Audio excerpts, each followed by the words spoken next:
Sistema glucolíptico láctico. ¿Qué es el sistema glucolíptico láctico?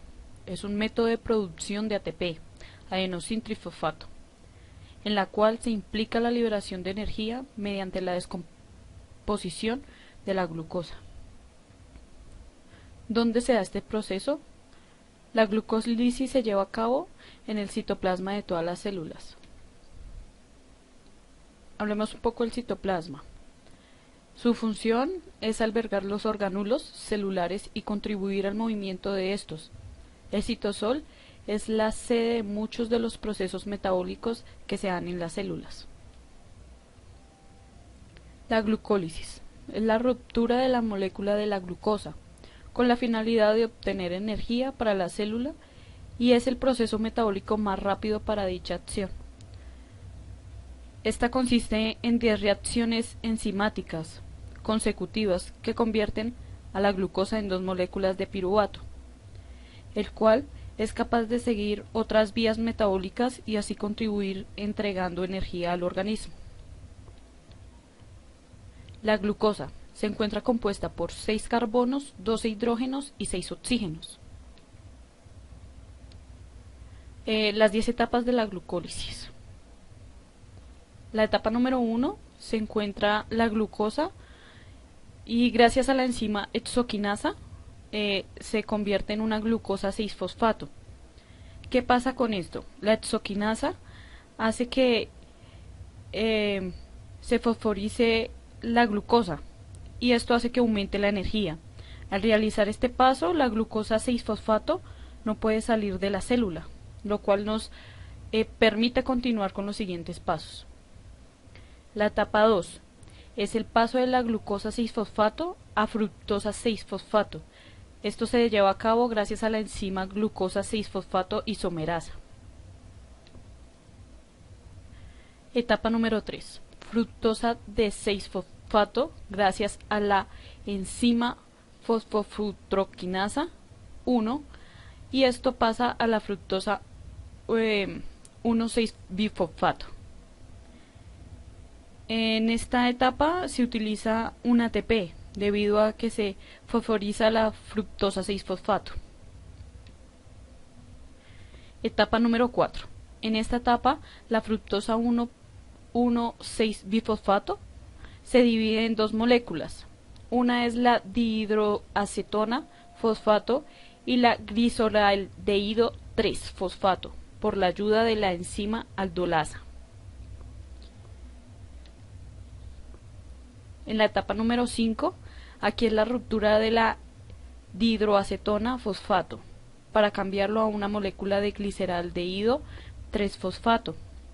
Esto se da gracias a la enzima llamada triosa fosfato isomerasa. Etapa número 6. Es el paso de la gliceraldehído 3-fosfato a glicerato 1,3-bisfosfato por la enzima gliceraldehído 3-fosfato deshidrogenasa. ¿Cómo actúa esta enzima? Pues lo que hace es aportar un fosfato al utilizar una molécula de NAD, y al realizar esto se convierte en una molécula de NADH, y como lo mencionamos en la etapa 5, se crea una molécula de gliceraldehído 3-fosfato adicional, o sea, otra ruta. Entonces este procedimiento es doble. Etapa número 7. Se realiza el cambio de glicerato 1,3-bisfosfato a glicerato 3-fosfato por la ayuda de la enzima fosfogliceraquinasa.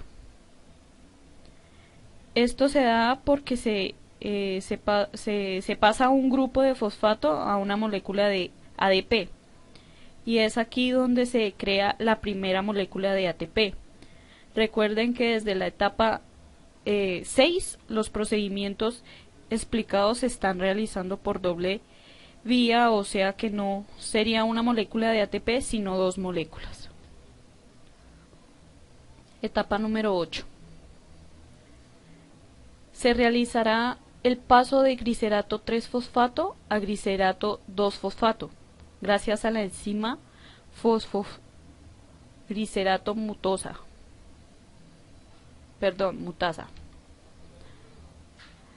En la etapa número 9 es la transferencia de glicerato 2-fosfato a fosfoenolpiruvato gracias a la enzima enolasa. Bueno, por último paso es el paso de fosfoenolpiruvato a la molécula de piruvato gracias a la enzima piruvato quinasa. Esta enzima actúa fosforizando al fosfoepiruvato para crear la molécula de piruvato y asimismo el ATP. Sistema oxidativo. Bueno, para trabajar la resistencia y la capacidad pulmonar, en el que necesita la presencia de oxígeno para conseguir una mayor resistencia. Como vemos, en esta se escogió la natación, porque en esa necesita presencia de oxígeno y para una mayor resistencia.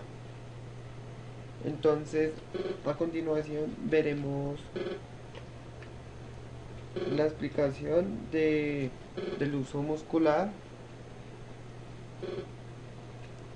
en el sistema oxidativo.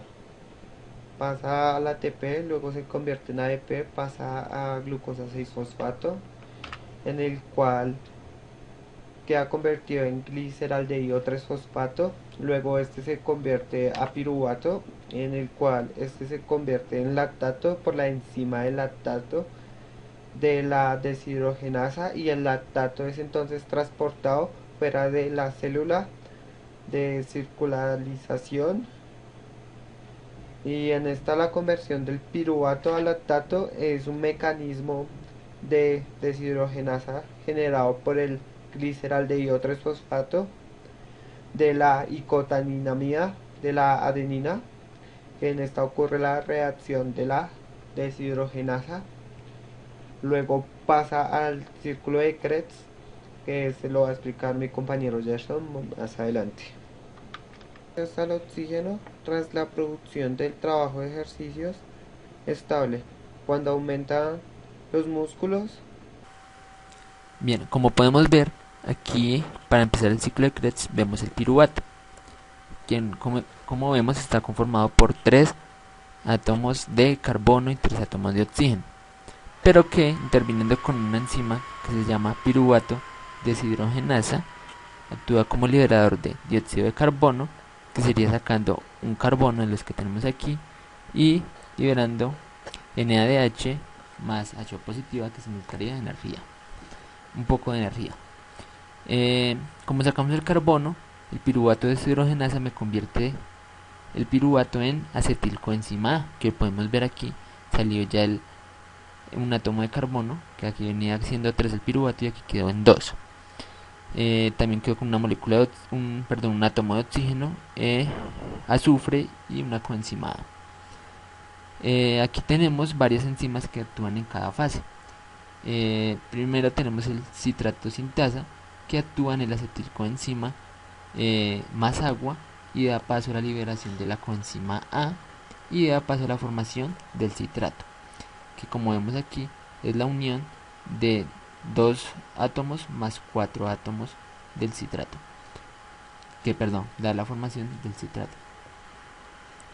Y como vemos aquí en los circulitos rojos, la absorción de oxígeno.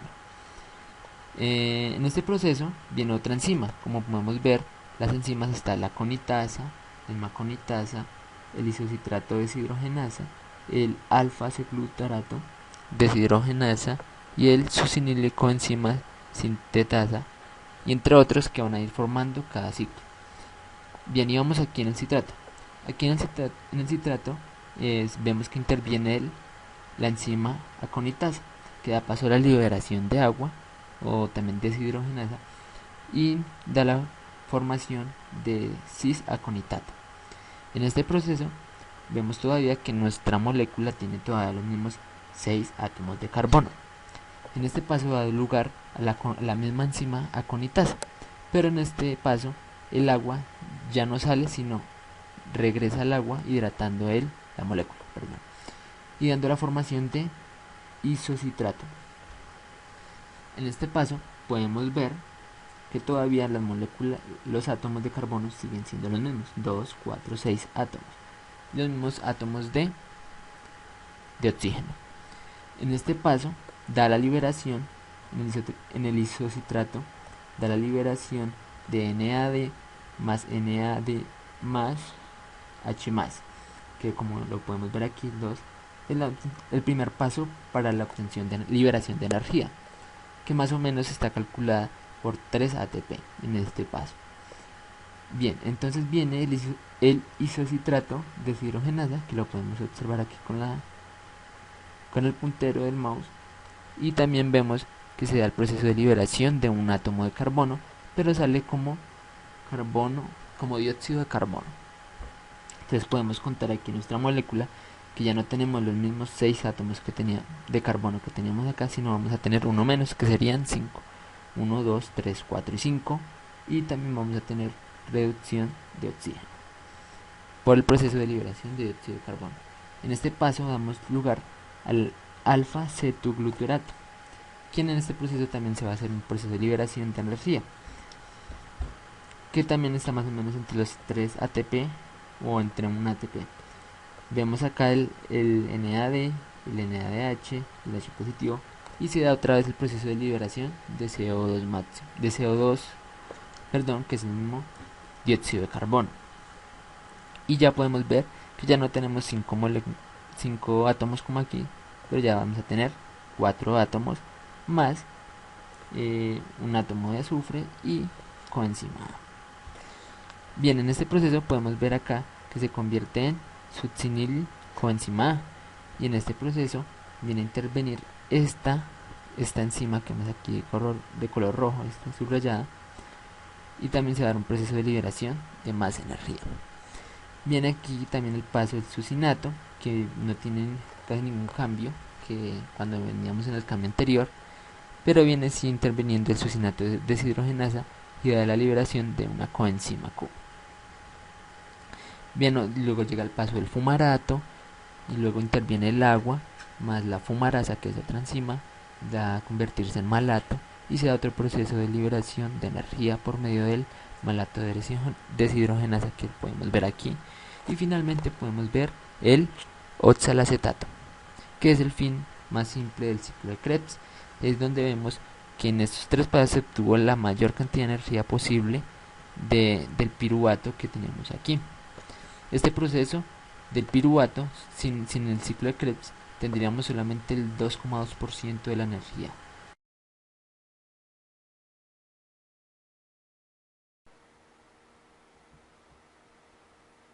Funciones neuromuscular. Primero, influyen directamente en el control del músculo voluntario. Segundo, da origen a impulsos nerviosos aferentes de forma continua. Tercero, protege el músculo de los estiramientos. Actividad o actina pasiva. Las fibras infrasuales se estiran y en las neuronas deferentes aumentan velocidad del pasaje de impulsos nerviosos a médula espinal. ¿Cuáles son los componentes del uso neuromuscular? El músculo esquelético posee receptores sensibles a la distensión que forma parte de un sistema retroacción para mantener el tono muscular normal. Las fibras sensitivas que entregan información sobre la tensión del músculo esquelético tienen 2 orígenes. Primero, terminación nerviosas a la distensión en el tendón del músculo. Segundo, terminación nerviosas espirales, fibras aferentes sensitivas, sensibles a distensión y tensión en fibras musculares, especializadas en contenidos de órgano sensorial, especialmente se denomina uso muscular. Mecanismo del uso muscular. Aquí vemos una foto donde se explica el mecanismo. Se da a partir de reflejo de estiramientos que consta de un receptor, se encarga de captar el estímulo a través de fibras intrafusales.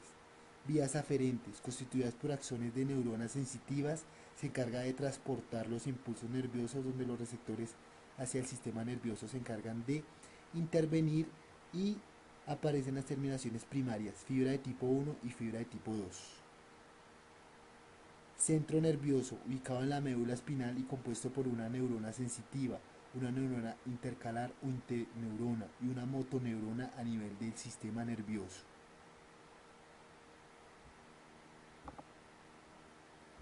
Vía eferentes constituidas por las acciones motoras encargadas de transportar impulsos fuera del sistema nervioso. Tendinoso de Golgi, órgano principal y aumento de tensión en la unidad del músculo tendinoso, estímulo secundario y estiramiento secundario del músculo principal. La función del órgano tendinoso de Golgi es evitar que el músculo se desgarre, relajando el que está contraído. La contracción isométrica es donde el músculo genera tensión y en esta la que regula el órgano tendinoso de Golgi. Su secuencia a mayor tendinosidad es producir una contracción muscular. Se aprieta la terminación nerviosa y ocurre la descarga, la respuesta relajada al músculo. El órgano tendinoso de Golgi se ubica en una serie a la relación de las fibras extrafusales. En la unión muscular ligamentoso, sus nervios sensitivos están dadas por un grupo de fibras cuyo lugar existen en menos que la fibra 1A. Controla la estimulación muscular y la isométrica. El órgano tendinoso de Golgi descarga con su máxima frecuencia frente a estiramientos extremos del músculo. Aquí el órgano tendinoso maneja diferentes reflejos, pero vamos a hablar solamente de uno, que es el reflejo de intervención recíproca, en la cual el músculo se relaja en el órgano directamente haciendo una tensión o una contracción isométrica. Ejemplo, apretando los dientes. Hasta aquí se ha dado una explicación muy clara sobre el uso neuromuscular y el órgano tendinoso de Golgi. Gracias. La contracción que se utiliza en el lanzamiento de martillo es la contracción isotónica concéntrica, y en la natación se utiliza el tipo de contracción isocinética. En el deporte de maratón el tipo de contracción que se utiliza es la isométrica.